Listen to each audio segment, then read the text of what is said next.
What is going on, everybody? Welcome back to the most important NYCFC talk show. It's time for the Dudes in Blue. We're coming at you live from the Spaghetti Hot Studios here in upstate New York. It's episode 139. Thank you so much for joining us. I'm your host, Joe Amato, and alongside me, as always, Antonino. What's up, everybody? Dude, what's going on? Not much. Another week. Another not so much NYCFC news week, but big week ahead. Yes, we got a lot going on this week. We got a lot to cover tonight in our segments. We're going to get into it momentarily, but before we do, guys, make sure to give us the follow, Facebook, Instagram, and Twitter. We are at Dudes in Blue. It's the easiest way to get a hold of us. And start letting us know in the comments if you're watching on the Facebook live feed. Say hi. We'd love to chat, start getting those comments rolling in. We're going to start off the show with the New York Groove, which is our NYCFC segment. And we're going to switch gears over to the Dude of the Week and decide who is going to wear the crown of Dude of the Week in this week of soccer. Then we're going to take a look at around the globe of soccer in the far post, where we're going to talk a little bit of Champions League. We're going to talk a little Premier League. We're going to talk a little bit of Miguel Almiron. We're going to do our Ants Rants segments, which Antonino, I'm sure, has something lined up for us that's juicy and delicious. And then we're going to top things off with JoeStradamus. I've got a prediction for the Champions League. I was wrong this week with this week's prediction, but hopefully I'll be right this time. I don't know. Can't win them all, you know? But no, sir. let's say hi to a couple of the viewers here on Facebook. And, let's get right into it, dude. Joey saying hello. Amanda, how are you? Lalo coming in. Amanda is saying, I closed on a house and moved in. Glad to be settled down so I get back to NYCFC. Congratulations. All right, congrats. Jenny Lando is saying, what are these jerseys? Well, I am rocking the Manchester City kit because this team knows how to play soccer. And this is the international collab, the old Dude Ventus jersey. Yeah. Absolutely. So we got to spread our roots. We have a lot of roots everywhere, and we want to get in touch with our roots. Okay. So this is what it is. There you go. Mark is checking in as well. Joey is saying, Joe, that Fulham prediction didn't quite happen. I was rooting for it though. Haha. No, it did not. I was feeling quite disappointed. I was playing FIFA and watching the game at the same time, and I said, well, after the second goal went in, I was like, we're done. Andres is saying, where are our new jerseys? Well, yeah, that remains to be seen. We have no idea. It would be lovely if they released them like before Valentine's Day, so someone could pick one up for me. maybe before the season starts. Yeah, hopefully. I don't know. Usually it's this week though. It's usually like a week, like 3 weeks out, so it should be soon. Listen, it's not like you haven't seen it. You can get them elsewhere online, in the not so ethical way. Anyway, dude, we're going to, as always, we're going to kick off the show with our New York Groove, which is all NYCFC talk. Dude, you ready to get this thing going? Roll it.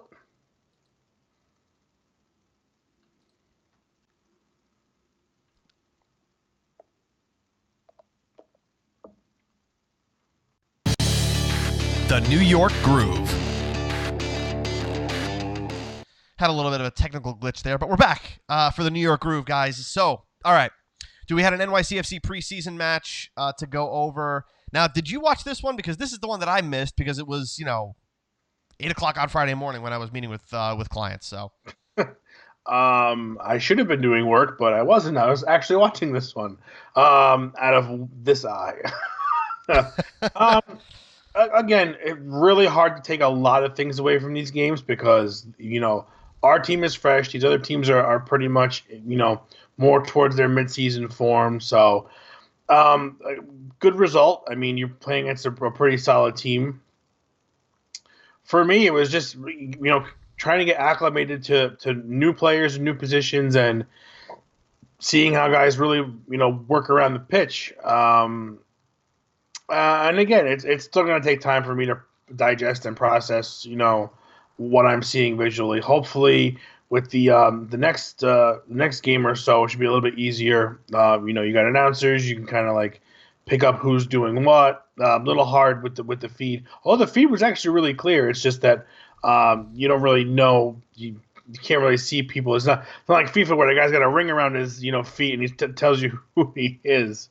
That's what we need. There you go. Somebody get on that. It's listen. Right now, it pretty much is what it is. I like the fact that it's a youthful squad. Everyone's pretty much fighting for minutes, but everyone's enjoying themselves. It seems nobody's really bent out of shape that they might not have a spot. I mean, it's still way too early, but I just like the fact that we're younger, and everybody should be hungry. There's no excuse why players should not be hungry or wanting minutes, or there's just no more excuses. Last year was the excuse. The coach comes in halfway through, new system, brings in a couple of new guys. All that's gone by the wayside now. Now it's business time. So these preseason games got to be, they really need to be used responsibly. You really need to figure out what players are going to be your solid staples, which you pretty much know who they are already. Offense is pretty much a toss-up, so I really want to see more of those guys moving forward. But again, it was just nice to see these jerseys moving back and forth on the football field for a little while, and I really like honestly, I really like the way Mitrita handled his first game. I mean, he's very listen, from far away, he is Jovinko. I mean, he's just same stature, same demeanor. To keep the ball tight to the boots. Don't not much space in between for people to get in there.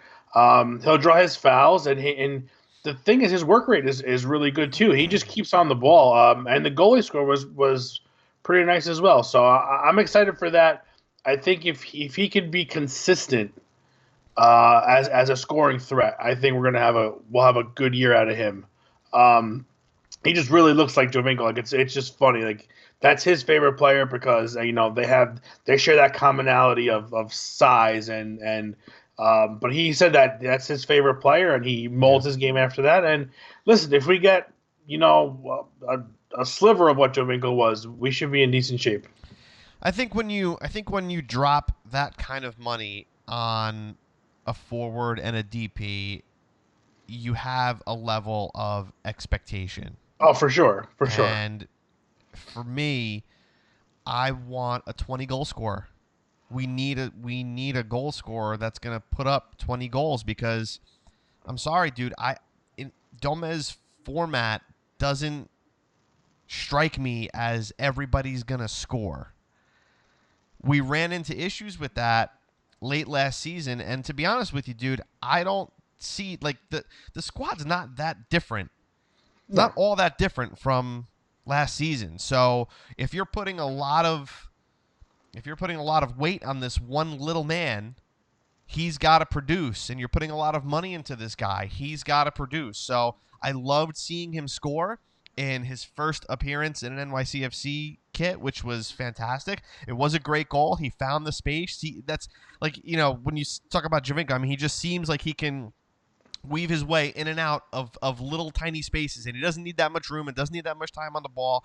You just hope that when we're in July that he can still have that kind of energy, still be able to put away those goals against opposition that is going to be watching him week in and week out. So yeah, it's look, he's got big shoes to fill, and I'm sure he doesn't wear big shoes, but he's got some big shoes to fill. You don't just step into a role that David Villa had, and you don't take that lightly. You just can't. Well, from what I'm hearing so far, it seems like he's actually more. He may not be that 9 or a false 9 that they're looking for. He might actually be playing on the left-hand side of the field, which is not terrible. But you're going to see less goals out of that position. But it also means he has to be able to create. So I don't mind if he's not a 20-goal scorer, as long as he's got the assist to match his goals. But at the same time, I think this team's mentality has to be getting away from relying on one person to do the dirty work. I think when they leaned on David Villa, he did as much as he could, and sometimes it's just not enough. You need a collective team effort, and I would much rather see whoever our top 3 guys are each go in double digits rather than one guy have 25 and us bounce out of the playoffs again because we can't score. Can't we have the one guy scoring 25 and then two other guys in double digits? Like, That's fine. That's fine with me, but that tells me that they're not solely relying and looking for the one guy. Because the minute you start doing that, you become one dimensional, and I don't think everyone that's going to knows. happen. I don't think that's going to happen because I They don't think played so much better last year when David Villa was not looked upon as that guy because he wasn't there. He wasn't on the field. Now, I'm not saying that they're still more dangerous when he's on there, but they needed to keep that mentality. And there were several games where you saw they kept looking for him later on in the game, where you need other people to step up and be just as hungry as he is. It can't just be the pass it on game. You really need to. Everyone needs to be a contributor at every position. Whether your goal is to assist goals or score goals or do both or play defense or get up the field and overlap runs. If whatever your job is, you need to do it and do it well with the same intensity and effort as as. You might not get as much as Villa did, but you all need to be collectively doing the same amount of work at their role in order to be successful. I just don't see them leaning on one DP again to do all the work because it's going to fall apart. It's not. You just can't do it. Yeah, I don't think that's Dome's style. I mean, he's talked about it before in interviews, and actually one of his, I think we talked about this a little bit last week, dude. His interview last week about his season preview saying how, having David Villa on the field is incredible, but the team will often look for him because he's David Villa. You just want to give him the ball because it's David Villa. I don't think this team's going to have that kind of a lure with Mitrita. I don't see that. So I think you're going to see a lot of goals from this guy. I'm hoping that we're going to see a lot of goals from this guy, but not because the team is looking for him. I just think that he's going to be the guy to find the space or create the space himself and literally not be afraid to take on guys 1v1 and actually be able to create his own opportunities. So, if you've got Maxi giving him the service, I don't think he's going to be a hold-up guy. So I think you're right. I don't think he's going to be that traditional number 9 with your back against the goal. I think he is going to be more of that Giovinco. And Giovinco's a traditional number 10 traditionally, right? But he wasn't. He was a striker for Toronto. So I think if Mitrita is going to be a Giovinco type person for NYCFC, great. But you got to prove it. You got to prove it. You got to prove you're worth the money. You're in a big city. You're in this is a market where we demand results very, very quickly. And he's going to have his opportunity. So hopefully he does. Again, we saw one performance. We saw one goal. So there's really very little speculation that we can have on this player. So with that being said, they drew their second preseason match. They have another one. I think it's Friday, dude. I'm not 100% sure. I got to check. But yeah, that's pretty much it. I mean, as far as games go, the other big news of the week in the NYCFC world is that Alex Ring is the new NYCFC captain. Dude, what do you think about that? Well deserved. Well deserved. You talk about a guy. It's funny because he was quiet and shy at first when he got here, right? Didn't really say too much, just wanted to play. And once he got comfortable with his surroundings and the city and things like that, and how the media, just how it portrays, he really got more vocal towards the end of the season, and he's not afraid to tell it like it is, which is nice. Again, he said himself he's going to have to be more, with the media, and he's going to be the one that represents the team on and off the field. And I think he can handle that. I think he's what everyone wants. I think you want somebody who's going to tell the truth. When you play like crap, you have to admit you play like crap, and you have to kind of shine some light on what's going on and how to fix it. And I think he was like that last year. He was brash with his comments. He's not afraid to mince words. He's not going to use a filter. He's going to give you raw emotion when he goes out there. And I think this, that's just a great way to be. You got to admire him for that, of not sugarcoating everything and trying to make everything nice when it's not. You got to be able to fire people up and light a fire. under some rear ends. So for me, I think off the field and in the locker room, that's great. And on the field, I mean, what more do you want? The dude just lead by example. Just box to box, constantly hustling. Very few mistakes. Again, yellow cards, I understand, but those are part of the game, and some of them are purposeful, which, I mean, they serve a purpose of stopping a play, and they're necessary.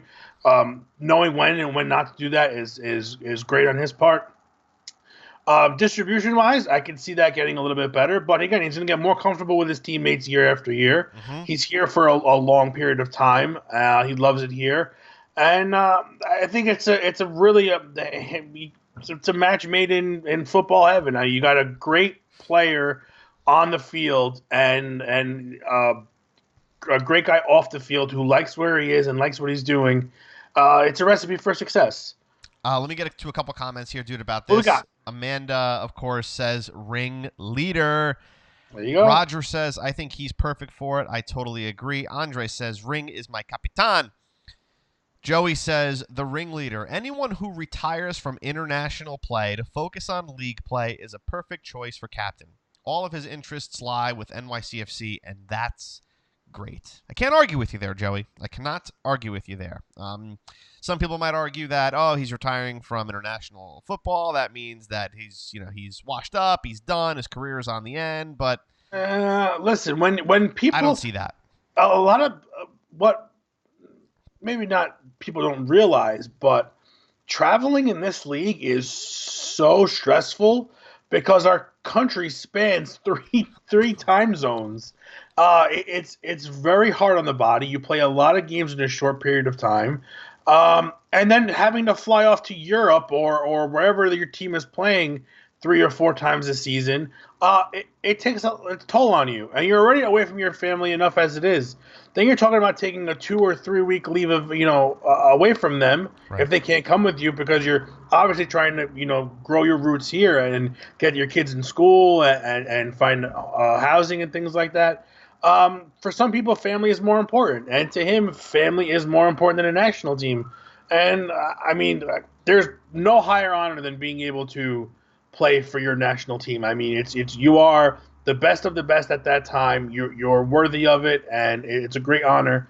But you can't ruin your personal life over it. And if it's not working out for you, listen, you did what you could, and it's not like the Finnish team is they're world beaters. It's a tough team to play for, and he just wants to focus on here and his family and his play here. So kudos to him. Good on him for doing so and being able to walk away. We don't have to worry about losing him to international duty. Yeah, I think for what seemed like he got hurt every time he left. That's true. That's right. That's absolutely right. So yeah. At least you have one less thing to worry about this season. That's for sure. Well, needless to say, it's well deserved. We talked about it last season when the question mark was over David Villa's head whether or not he would stay with the squad, and we had pretty much given it to Alex Ring last season. I mean, we knew we had a really good feeling that it was going to be Alex if there was going to be somebody on the current roster from last year that was going to get the captain's armband, and he deserves it, man. He absolutely deserves it. So I'm looking forward to seeing what his leadership looks like. We know what we're accustomed to, and he worked very closely with David Villa. There were many times where Alex wore the captain's armband when David wasn't on the pitch. So hopefully that leadership will continue and it will thrive in 2019. But it all remains to be seen because it's still a damn preseason. So that being said, dude, let's move on to... That's pretty much it for NYCFC talk. So let's move on to the dude of the week. What do you say? Let's do it. Dude of the week.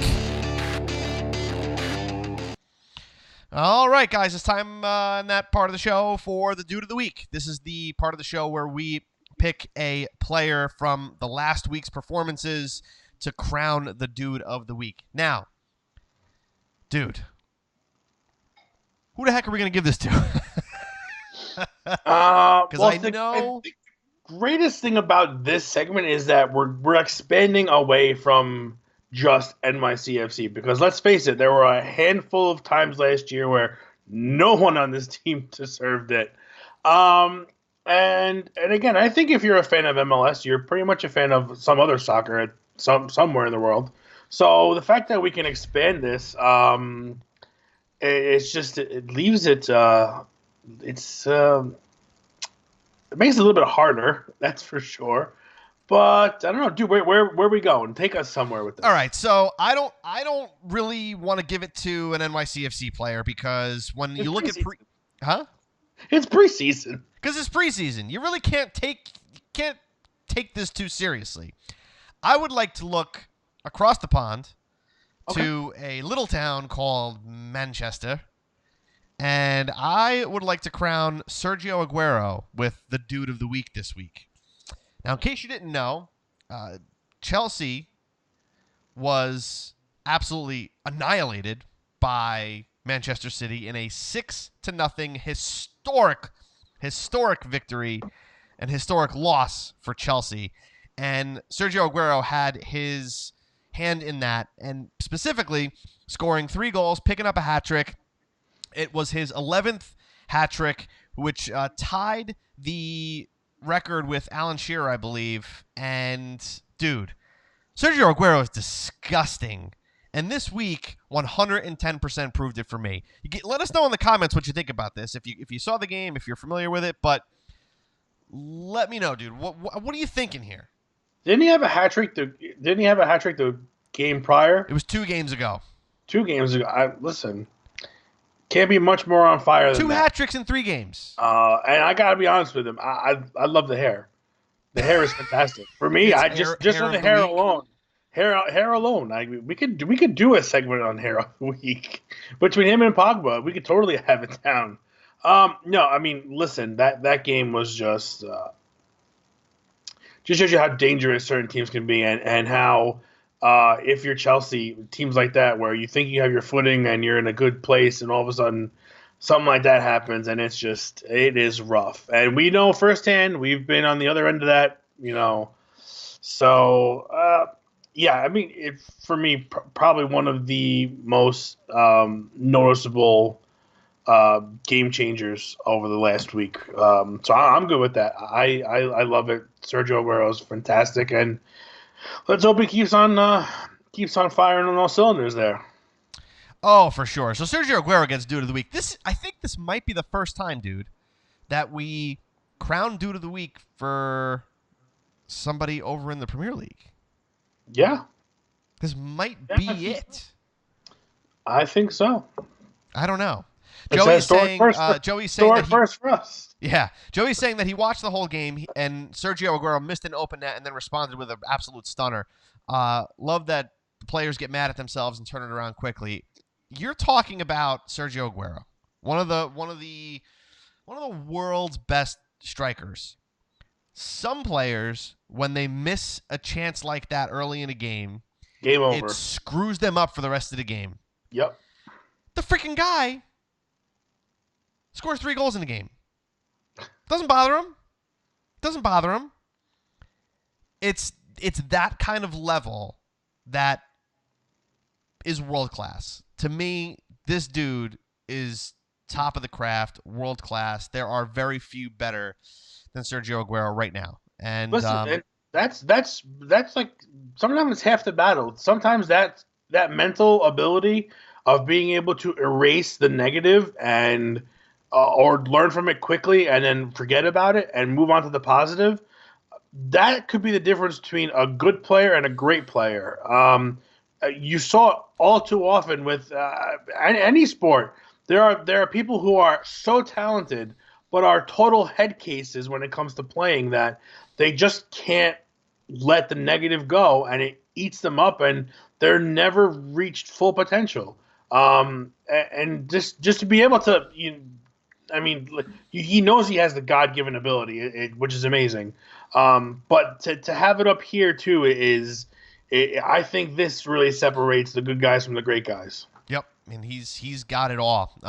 Roger on Facebook says Aguero to NYCFC on loan in 2020. Dude, at this point, I'll take 2030 Aguero with what we're looking at. All right.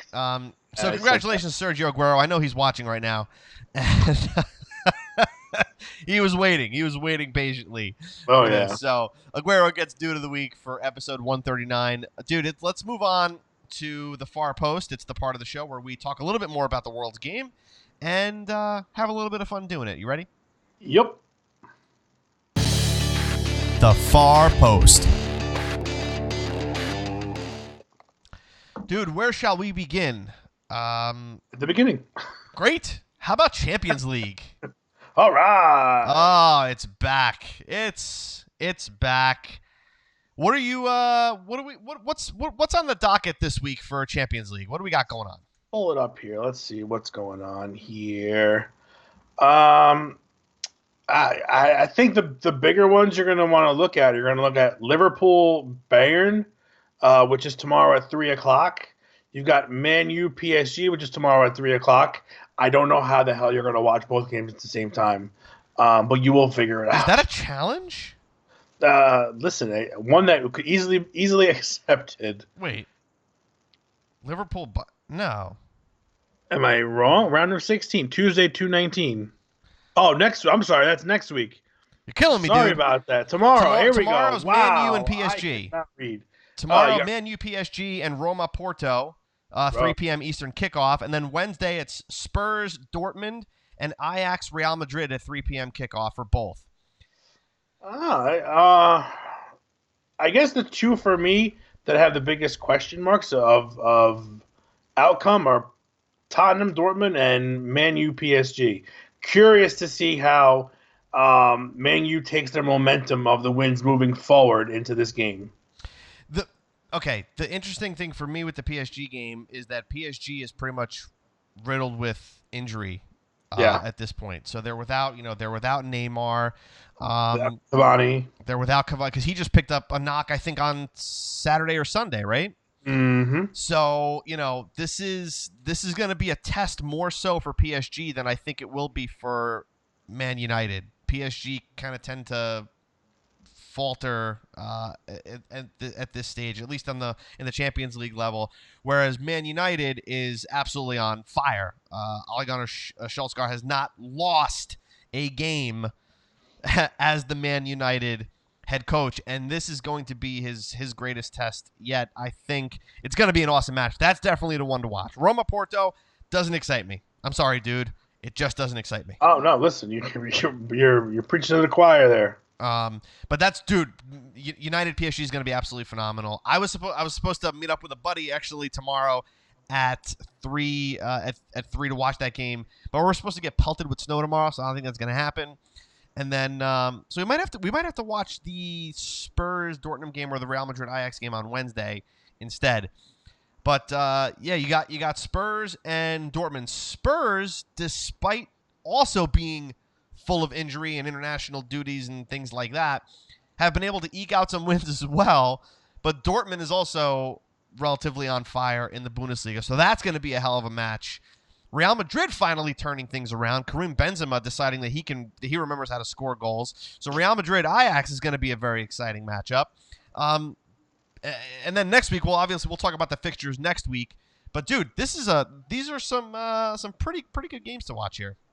Absolutely. I mean, it's a great competition. You've really got the cream of the crop every year. And it seems like every team has a chance when you get to the round of 16. It's very, there's a couple of teams you can kind of handpick that aren't going to make it to the end just because of the powerhouses that are there. But it's nice to see the big boys battle together. And make no mistake about it, Man U PSG is going to be a really interesting game because, listen, they still have Mbappe. They still have Angel Di Maria. It's still a good squad. It's just you've got timing wise is really what's that's what it is. So Roma Porto, again, you're right. It's like whatever, it is what it is. I'm a neither fan, so I'm not a neutral in that game. I'm just I always go for the Italian squad. Always go for the Paisans. So I'm rooting for Roma. See what they can do, but this Tottenham Dortmund one is like it's weirdly evenly matched to me in my head, and it's It's gonna be interesting. I like watching Tottenham play. I think they got some great talent, and always looking for them to get to that next level. And it's just always kind of slipping out from under them. So It's just fun. That's fun. That's just fun to yeah, watch. It's fun to watch them just implode season seeing after season. you can say that with so many teams. It's fantastic. And then yeah, Real Madrid. I'll tell you what, this kid Vinicius Jr. is just Vinicius Jr. The kid's gonna be fantastic. Disgusting. I mean, he's got everything. He's got the pace. He's got the footwork. Just needs to grow. Just needs to grow into the game, and he's kind of at the right place to do that. I think that to me can make or break a guy. If you've got the help around you, that gives you the confidence to build, and you build your skills up in a positive way because you're always being positively reinforced.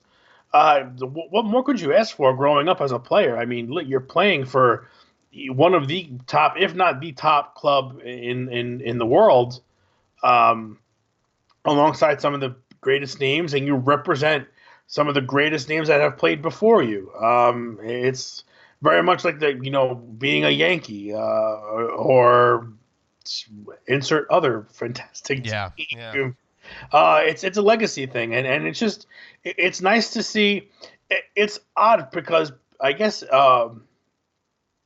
people our age, closer to their 30s, in all our sports, we got to kind of see a transition. We saw greats go from prime to being, grizzled veterans and then retired. And now we're actually starting fresh with these new players.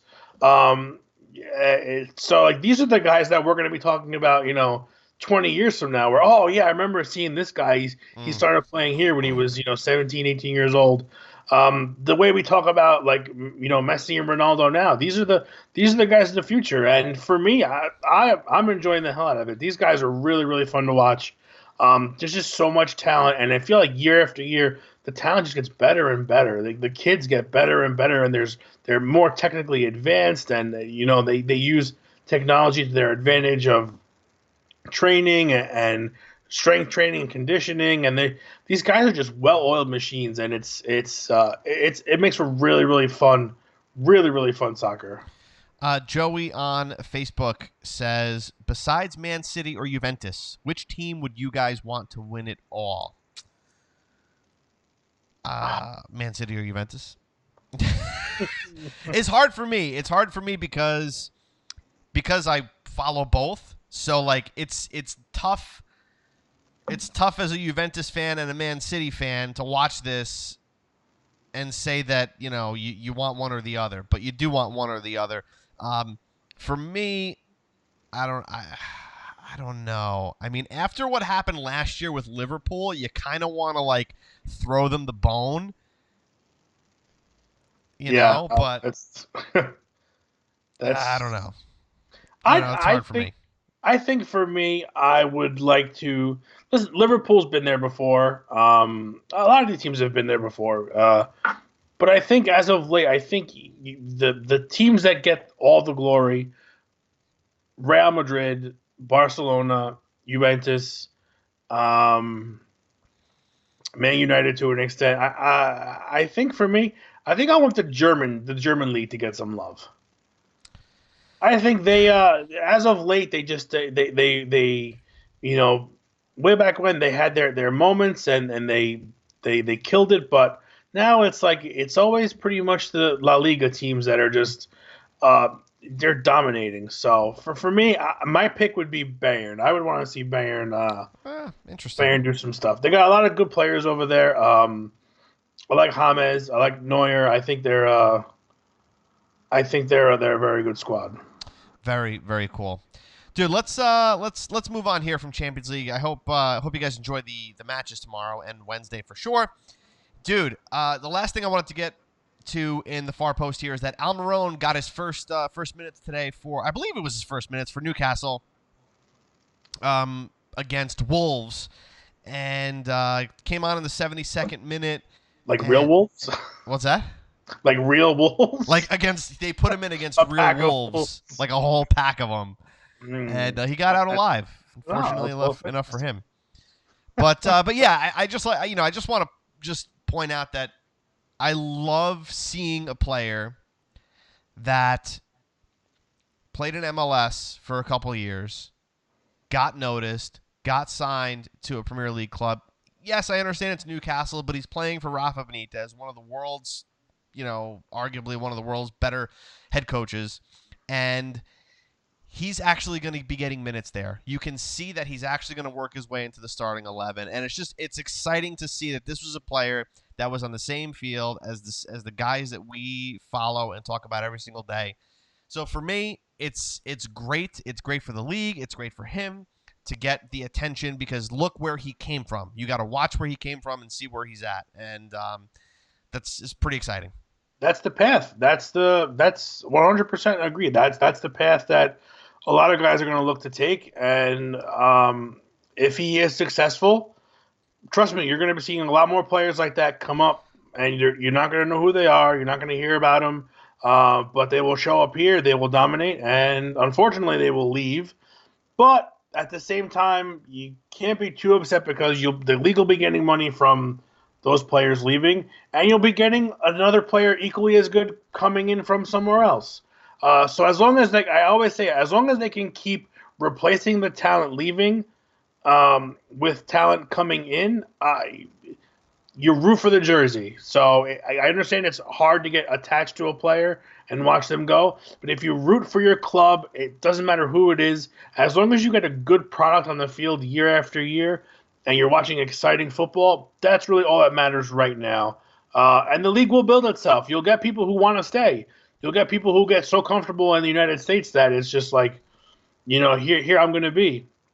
So I guess I don't know how many older players are going to start venturing over here with these young guys playing because it is a fast-paced physical league. And, if you can't hack it, it's going to be tough. I think you're going to lose this retirement league mentality because you can get paid elsewhere more money to play a lesser brand of soccer, I think. Less physical, at least, on the body. So kudos to him. Good for him, and I want to see what he does. And we wish him well over there. I mean, again, you're playing for Newcastle, but you have a chance to make a name for yourself, put a couple balls in the back of the net, and from there, maybe end up somewhere else on a grander stage. Yep, for sure, dude. We're running out of time for tonight. Let's move on to one of my favorite segments. It's time for Ants Rants. You guys ready? Do it. It's time for Ants Rants.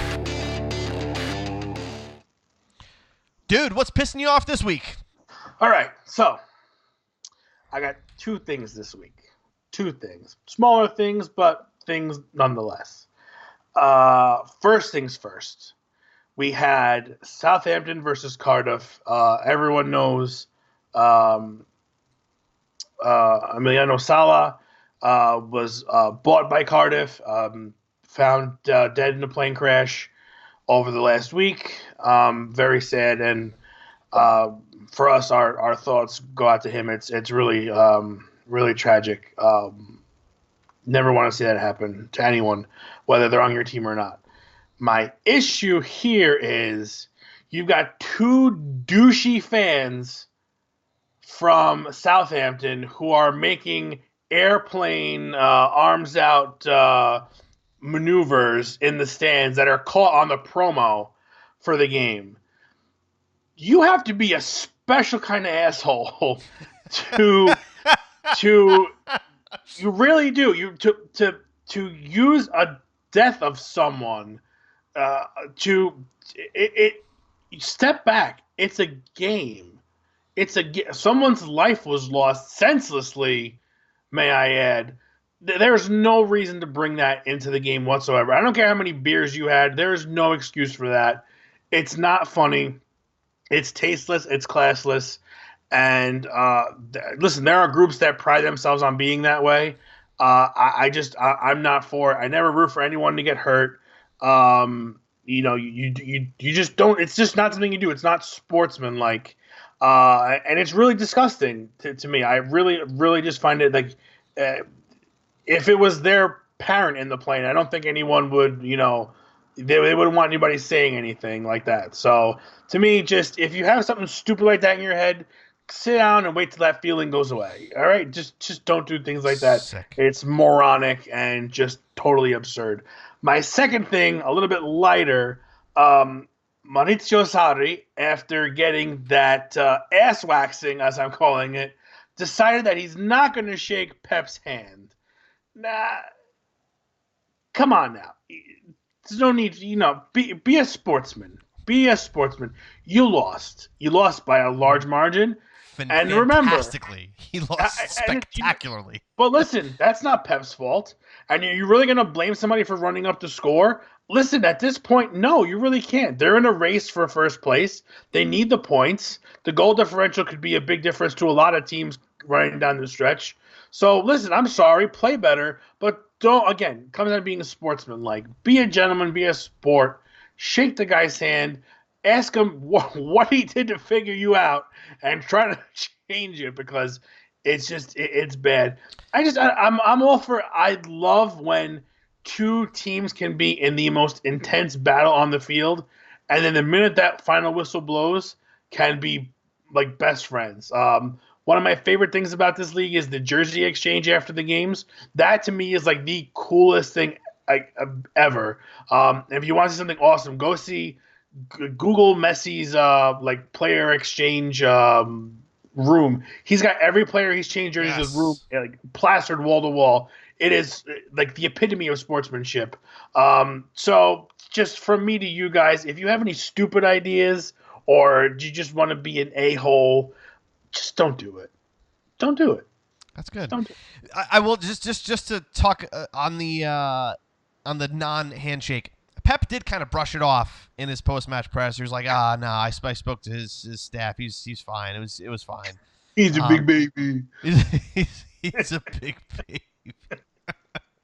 He's sorry. All right, he's sorry. Maybe that's what he said to him. He was going to go shake his hand, and he's like, I'm sorry about that. And that just ticked him off. And that was it. He just walked away. That was it. Well, that was a good rant, dude. That was a good rant. Let's hope you guys enjoyed that.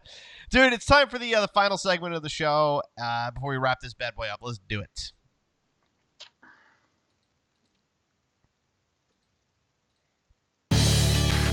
JoeStradamus. All right, guys, it's JoeStradamus. It's that time of the show where I make a stupid, crazy-ass prediction that most likely will not come true, but I'm going to make it anyway because it's our show. So, great. And my name fits. So anyway, my prediction this week, it was, back to last week. My prediction last week was that Fulham was going to deal Man United their first loss under their new manager. I was blatantly wrong. Man United decided to beat Fulham away 3-0, and I was wrong. So there you go. This prediction is about this week's Champions League, guys. And this week I am predicting, I'm going to predict one match, and that one match is Tottenham versus Dortmund on Wednesday at 3 p.m. If you're listening to this on the pod, you probably know what happens if you're listening Thursday or Friday, but nevertheless, I am going to say, dude, I want to say that Tottenham are the slight favorites, but I'm going to go leaning towards Dortmund. I think that the absence of Harry Kane is finally going to catch up to this team in the Champions League, and Dortmund is going to be able to put a loss on Tottenham's record 2-1 in the Champions League this week. That is my prediction. Borussia Dortmund overtaking Tottenham in the Champions League first leg round of 16, 2-1, and we shall see what happens. It might be. I don't know if it's that bold of a prediction, but it's something that I think might go contrary to popular belief if you are a Premier League supporter. Yeah, you're talking about Tottenham's slight advantage. You're looking at 41 win probability per 90 minutes. Tottenham 41%, a draw at 28%, and Dortmund 31%. So, Dortmund clearly the underdog, but every dog has his day. That's very, very true. Hey, guys, we really appreciate you spending time with us for episode 139. Hope you guys had some fun. If you guys like the new format, don't like the new format, let us know in the comments. Leave us a review on iTunes and Facebook. We're at Dudes in Blue on Facebook, Instagram, and Twitter. We're back every Monday night at 8 p.m. for the live show on Facebook, Tuesday with the podcast. Dude, this was fun, man. Oh, it's only going to get better from here, especially when we get some more news. It'll be nice when we have some actual NYCFC stuff to talk about, like real games and like what we know is actually going to happen, who our lineup is going to be. But we're only a couple of weeks away. We're a couple of weeks away. We're less than 3 weeks away now, away from the season opener, and I cannot freaking wait. And we're about a week away from our crappy season ticket packages. Fantastic! All right, we still don't know when the jersey's coming up. When we do, we'll make sure to tell you guys. Listen, Monday night we'll be back 8 p.m. for the normal live show, and Tuesday morning on the pod. Again, Facebook, Instagram, Twitter, at Dudes in Blue. Thank you guys for spending time with us, and until next week, stay blue. Stay blue.